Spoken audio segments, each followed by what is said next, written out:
একসাথে কখনো সবাইকে সুখী করা সম্ভব না। আপনি কখনোই পারবেন না। কাউকে না কাউকে অসন্তুষ্ট রাখতেই হবে, আর তাতেই মনে হয় নিজের গোটা পৃথিবীর একটা প্রান্ত অসম্পূর্ণ থেকে যায় না। কিন্তু তোমার কাজকে চিরদিন মনে রাখবে। শিক্ষা ব্যতীত প্রতিভা হলো খনির মধ্যে রূপার মতো।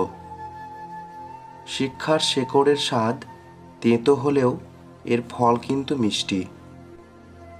তুমি তোমার ভবিষ্যৎ পরিবর্তন করতে পারবে না, কিন্তু অভ্যাস পরিবর্তন করতে নিশ্চয় পারবে, এবং অভ্যাসই তোমার ভবিষ্যৎ পরিবর্তন করে দেবে। প্রথম জয়ের পর কখনোই বিশ্রাম নেওয়া উচিত নয়।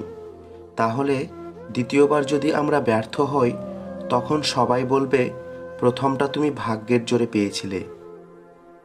উদার ব্যক্তিরা ধর্মকে ব্যবহার করে বন্ধুত্বের হাত বাড়ান, কিন্তু সংকীর্ণ মনের মানুষরা ধর্মকে যুদ্ধের অস্ত্র হিসাবে ব্যবহার করেন। আপনার মধ্যে সাহসিকতা, কাপুরুষতা কিংবা দুশ্চরিত্র মনোভাব যদি থেকে থাকে, তাহলে সেটা আপনার চরিত্রের মাধ্যমেই স্পষ্ট বোঝা যাবে। জননী আর জন্মভূমি হলেন স্বর্গের থেকেও মহান জিনিস। যেইভাবে পিঁপড়ে প্রত্যেক দিন একটু একটু করে মাটি খুঁড়ে নিজের বাসা বানায়, ঠিক সেইভাবেই কালচক্রও সব প্রাণীদের জীবনকে প্রতিনিয়তই শেষ করতে থাকে। শর্ত করতে পারবে না। ক্রোধই সমস্ত ব্যক্তির ভালো গুণকে বিনাশ করে, এই জন্যই ক্রোধকে ত্যাগ করো। যেমন সাপ, বিড়াল আর ধনুক সর্বদা ঝুঁকেই আক্রমণ করে, ঠিক তেমনি অসাধু ব্যক্তির নম্রতাও ভীষণ দুঃখ ডেকে আনতে পারে।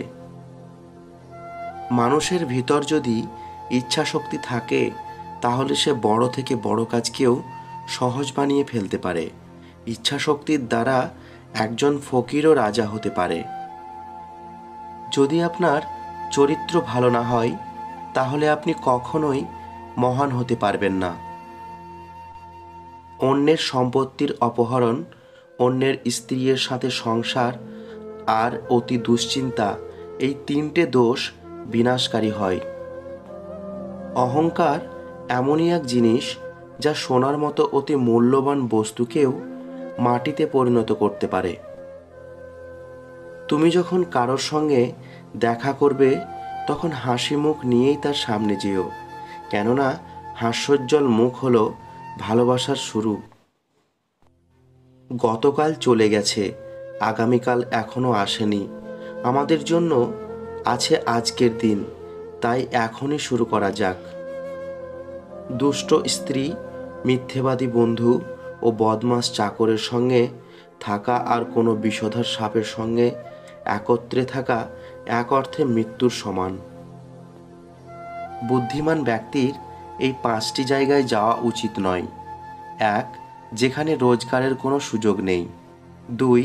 যেখানকার মানুষদের মধ্যে কোনো ভয় ডর নেই। 3. যেখানকার মানুষদের মধ্যে কোনো লজ্জাবোধ নেই। 4. যেখানে কোনো বুদ্ধিমান ব্যক্তি বসবাস করে না। 5. যেখানে মানুষ দান ধর্মের বিষয়ে অনীহা প্রকাশ করে। একটি চাকরের পরীক্ষা তখনই নেওয়া উচিত যখন সে তার কর্তব্য পালন না করে। আত্মীয় পরিজনদের চেনা যায় তখনই যখন আপনার চারিদিকে বিপদ ঘনিয়ে আসবে।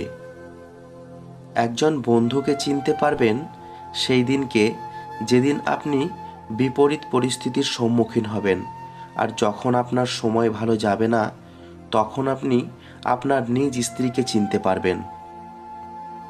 অলস পরীক্ষার্থীরা ঠিক ততটাই জ্ঞান অর্জন করতে পারে যতটা তাদের পরীক্ষায় উত্তীর্ণ হওয়ার জন্য প্রয়োজন।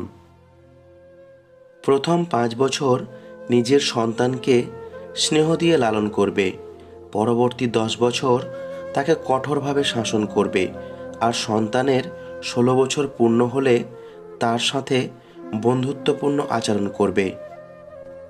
স্বভাবত কেউই আমাদের বন্ধু কিংবা শত্রু হয় না, একমাত্র কাজের দ্বারাই মানুষ আমাদের বন্ধু কিংবা শত্রু হয়। অতিরিক্ত স্নেহ করার ফলে সন্তানের অনেক দোষ জন্মায়, কিন্তু কঠোরতার দ্বারা তার সুন্দর চরিত্র গড়ে ওঠে। তাই সন্তান ও শিষ্যের প্রতি কোমল নয়, কঠোর হও। মহৎ গুণের দ্বারা মানুষ মহৎ হয়, শুধু উচ্চ পদ অধিকার করে নয়।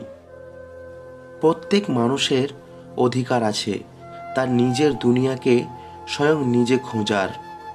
আমাদের ভিডিওর কথাগুলি যদি আপনার ভালো লেগে থাকে তাহলে চ্যানেলের পাশে থাকবেন আর এই